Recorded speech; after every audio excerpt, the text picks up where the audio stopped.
Now, I didn't invent the natural approach. It was invented by Stephen Krashen and Tracy Terrell in the 1970s. I've been using the natural approach, God, probably for about 20 years. I've been teaching 23 years, and I've been using only the natural approach for 20 years. So as soon as I heard about the natural approach, I never taught any other way.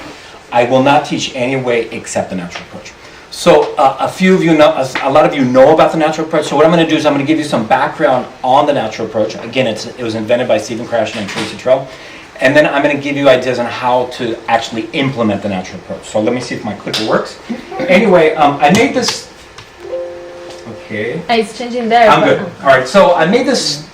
I've done this presentation. This is my third or fourth time now. So what I go into, I like to ask a question. So here's my question. What if you and your spouse adopted a 14-year-old Japanese boy who spoke no English? What would you do? So this is a 14-year-old boy. He speaks no English. He's come to your house to do a homestay, whatever. Would you teach him grammar? Would you sit down and teach him grammar? No. Would you translate everything from Japanese to English? It'd probably be a terrible idea. Google would you correct? Would you send him to school? What exactly would you do? We don't have time to go over this. That's just a question to begin with. So what's the best teaching method? There's lots of teaching methods, and I have a credential in second language acquisition. I have a credential in Spanish. I've taken lots of classes on pedagogy, second language acquisition, etc. So my question for you is, what's the best teaching method? There is one. Grammar translation, direct method, audio-visual, natural approach, audio-lingual, communicative language teaching, series method, community language learning, communicative language teaching. There's tons of different language teaching approaches. And there is one that's the best. And I won't bore you. So the best one is, there is one, but it's not on this list. The natural approach is not the best teaching method. It's close to the best teaching method. The best teaching method is that between mother and baby. So we know for a fact that the best teaching method is what the mother uses to teach baby a first language. We've all been there. We all speak at least one language. We've all seen it done. It works 99.999% of the time. Of course, sometimes there's babies who can't listen, can't speak, and of course that happens. So it works with 99.9% success rate. That is the best teaching method. So what we want to think about is, how could we teach closely, or what's the closest we could get to teaching the way a mother teaches a child a first language? And the answer to that is the natural approach. So the natural approach is based on how do mothers and fathers and caretakers, how do they teach babies? So the natural approach is all modeled after that. So that's what the natural approach comes from. So what does mom use? What does mom use, or dad, or caretakers, etc.? What do they use to teach the baby the first language? We all know. We've all seen it. We've all been there. So basically, they teach commands. Babies understand commands. We know that. It's the first thing they learn. The first thing they learn is commands. They know 1,000 commands. They can't speak at all. They can't say anything, but they know upwards of 1,000 commands. And we know it. We've all been there.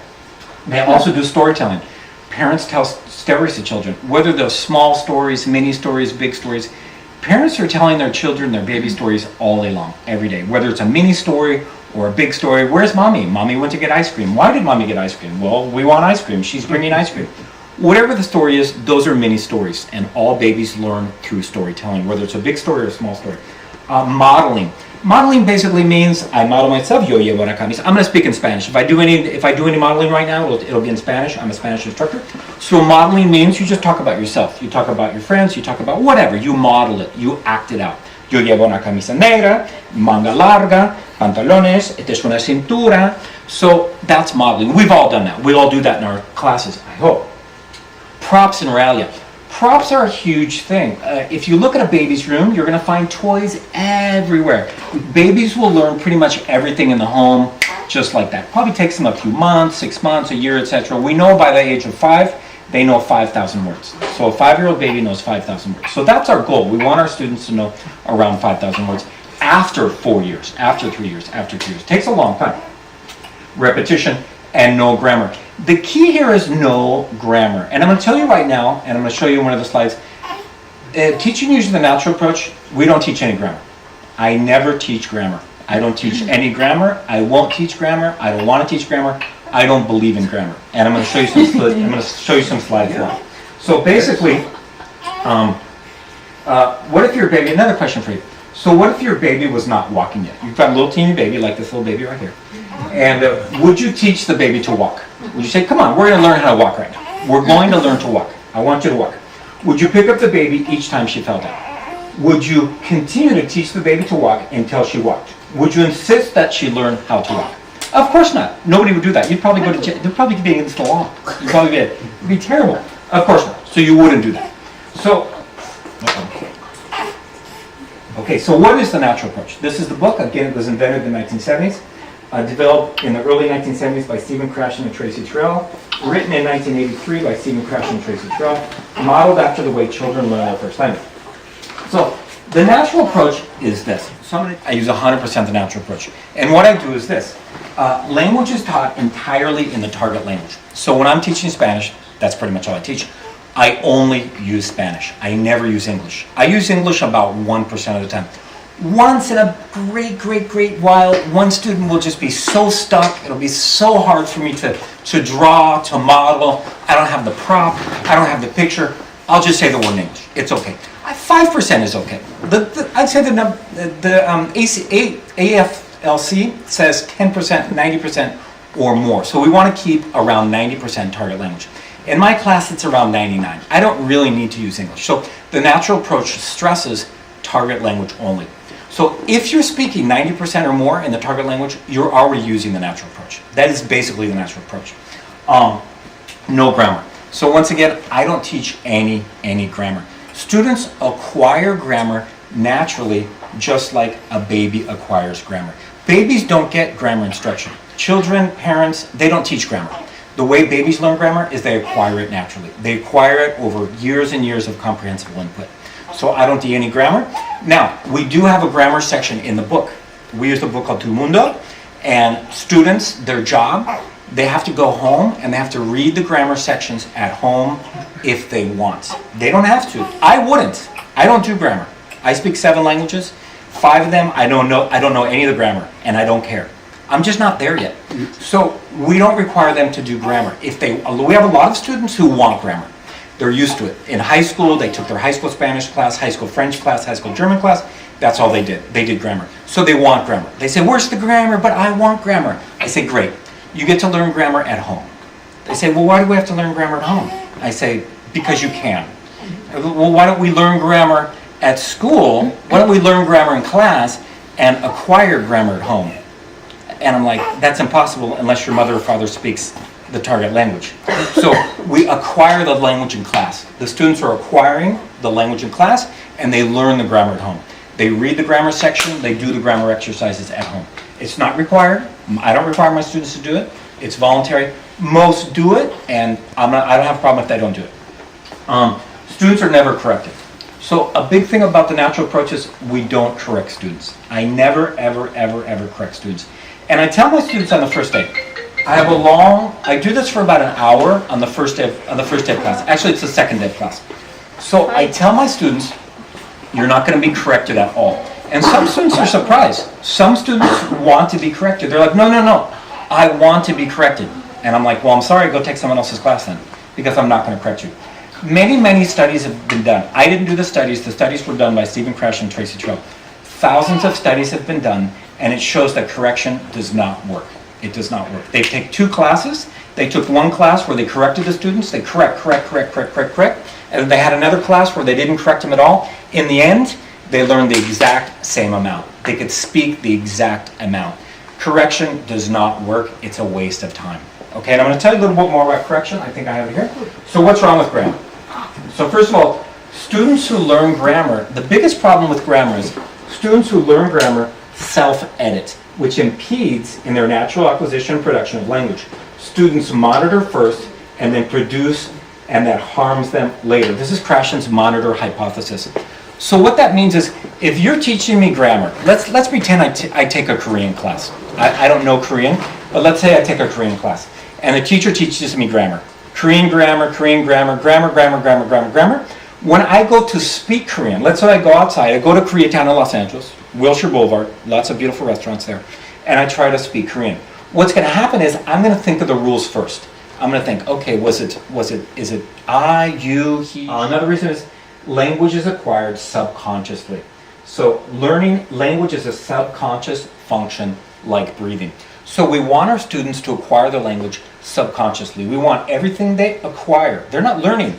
Learning is what you do when you're 7 and 8. When you're 7 and 8, you learn the language. You learn nouns, pronouns, verbs, direct objects, etc. So we want the students to acquire the language, and where am I at? We want it to go in their subconscious mind. We want it all to go in their subconscious. If we teach them language, verbs, verb conjugation, indirect object pronouns, pronouns, direct object pronouns, whatever we teach them goes into their conscious mind. And conscious mind is a short-term memory. It doesn't last. We want everything to go into their subconscious mind, just like a baby acquires his or her first language. So that's also a big part of the natural approach. In real conversation, there's no time to stop and think. It's just not natural. Worrying about correct grammar actually stunts students' growth and production. I just said that.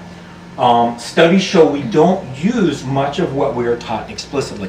So many studies have shown that whatever we teach, whether it's math, science, English, foreign language, studies have shown whatever we're taught explicitly, like A and B and C, goes into our conscious mind, we don't use and we don't remember. So studies have shown a lot of that happens. We want everything in the subconscious. We want students to speak without thinking. And the way we can speak without thinking is not by not teaching grammar. Only comprehensible input, just like a mother teaches a baby. A little bit more. Students are able to use the correct brain function with comprehensible input and retain their grammar so much better because comprehensible input teaching uses implicit learning functions in the brain. This is why you know the correct verb in your first language because it sounds right. So we want them to speak, and we want them to speak because it sounds right. It just sounds right. We don't want them to think first. We want them just to spit it out, speak it because it sounds right. In fact, that's what I'm doing right now. I'm speaking English because it sounds right. I've done it my whole life. Declarative grammar lessons just don't make it to procedural memory and then on to automatic memory. So even if you teach them explicit grammar, it never gets to the subconscious. Very rarely will it actually get to the subconscious, the long-term memory. A little bit more. There is no study that shows gains from grammar rules last longer than 3 months. So they've done lots of studies on grammar. Lots of studies on does grammar teaching work? What if we teach grammar? Does it work? And the studies have shown that it only lasts for 3 months. So if you teach verb conjugation, indirect object pronoun, direct object pronoun, all these great grammar rules, it only lasts for around 3 months. They will forget it after 3 months. But acquisition, no. Why does it keep doing that? Okay, grammar instruct. I did that already. Okay, why can't we use both? Now, even in my school, even where I teach, we have instructors who they call it an eclectic version. What they do is they do 50% grammar, 50% natural approach. That's not me. I do 100% natural approach. But why? Why can't we just do 50-50? How about a little grammar? Just a little grammar. Little bit of tobacco, a little bit of drugs. Why isn't that okay? So basically, in a nutshell, any grammar will affect the internal monitor and impede a natural production. So anytime we teach grammar, they're going to think before they speak. They're going to have to think first. Okay, was it yo eres? I forget. And they're going to think first. But if we don't teach them rules, they won't think about it. They'll just speak normally. Rules interfere with acquisition and cause confusion. Is the purpose to communicate with other people? Is the purpose to pass a college entrance exam? You can drive a screw in with a hammer. It's just not the best resource. Grammar can be studied at home. So grammar is okay. A lot of students want grammar. They do. They go, oh, I want grammar. I like grammar. I love grammar. I'm a grammarian. I did really well in that high school. In the natural approach, we say, okay, great. Guess what? You get to study it at home. And they go, okay. So they do. They have to. Why no correction? So why don't we correct them? And again, this is not from me. This is from Stephen Krashen in his book. It makes students feel bad. It raises their affective filter. Krashen has an affective filter hypothesis. So when you correct a student, what happens is, and this is Krashen's affective filter hypothesis, what happens is the student gets scared. So once you say, no, it's tú eres, not tú soy, tú eres. So what happens is, we all have an affective filter. Affective filter means fear level. So some students are they're really afraid to speak. So if you correct them, what happens is they go like this. They go, oh man, I got the answer wrong. And then it just makes them even more scared. So they don't even speak, then they speak even less. Sometimes they'll think to themselves, you know what, I'm never going to speak for the rest of the semester. Now that's an extreme example, but it does happen. So we don't correct them because we want that effective filter to stay right about here, actually low as possible, very, very low. So we know that the more we correct them, they go like this, they go, oh, okay. So it raises their effective filter until they're too scared to speak at all. Now, I have no effective filter. My effective filter is 0. That's why I do well at languages. Most students are not like me. Most students are very afraid to speak. They're afraid. If you give me one-on-one, and they would be afraid to speak. So we don't correct at all. And I tell my students that on the first day of class, actually second day of class. I say, I'm not going to correct you at all. And they go, really? And they go, okay, that's fine. They don't have much of a choice. Like I said, I'm like, you can go to another teacher's class. That's fine. Right over there. Go to that teacher's class. And they're like, no, I'll stay here. Like, okay. A little bit more. Studies and research show it doesn't do any good. So correction doesn't do any good.